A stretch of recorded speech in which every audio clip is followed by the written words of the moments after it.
দাফনের কাজ শেষ, স্বজনদের কান্নাও থেমে গেছে। সবার ধারণা চিরনিদ্রায় শায়িত হয়েছেন পরিবারের প্রিয় মানুষটি। কিন্তু মাত্র কয়েক ঘন্টা পরই গভীর রাত আবারও খোঁড়া হলো সেই কবর। কারণ যিনি আসর করা ছেলে ও মেয়ে বলছিলেন মা এখনও বেঁচে আছেন। অবিশ্বাস্য এই ঘটনাটি ঘটেছে জামালপুরের মেলান্দহ উপজেলার নয়াপাড়া গ্রামে।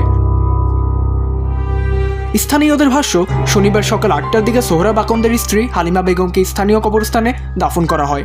সবকিছুই ছিল স্বাভাবিক, কিন্তু রাত নামতেই বদলে যায় পুরো পরিস্থিতি। পরিবারের কয়েকজন সদস্য দাবি করেন মৃত নারীর ছেলে ও মেয়েকে জিনে আসর করেছে। তাদের মুখে তখন একটাই কথা, মা বেঁচে আছেন, তাকে কবর থেকে তুলতে হবে। এরপর গভীর রাতে কবর খুঁড়ে মরদেহ তুলে দ্রুত নিয়ে যাওয়া হয় মেলান্দহের একটি বেসরকারি হাসপাতালে।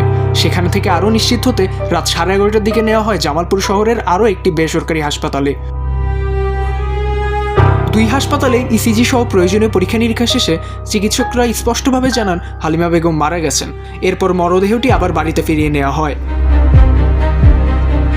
ঘটনার পর পুরো এলাকায় ছড়িয়ে পড়ে তীব্র চাঞ্চল্য। গভীর রাতে কবর খুঁড়ে মরদেহ তোলার খবর শুনে অনেকেই ঘটনাস্থলে ভিড় করেন। তবে পরিবারের সদস্যরা এই বিষয়ে গণমাধ্যমের সঙ্গে কথা বলতে রাজি হননি। সব পরীক্ষার পর চিকিৎসকরা একটাই কথা বলেন, হালিমা বেগম আর বেঁচে নেই। এরপর আবারও মরদেহ বাড়িতে ফিরিয়ে নেওয়া হয়। কিন্তু এক রাতেই কবর, হাসপাতাল আর জিনের নির্দেশ ঘিরে ঘটে যাওয়া এই ঘটনা এখন জামালপুর জুড়ে তুমুল আলোচনার বিষয়। বিশ্বাস, কুসংস্কার নাকি মানসিক বিভ্রম, প্রশ্নটা এখন সবার মুখে।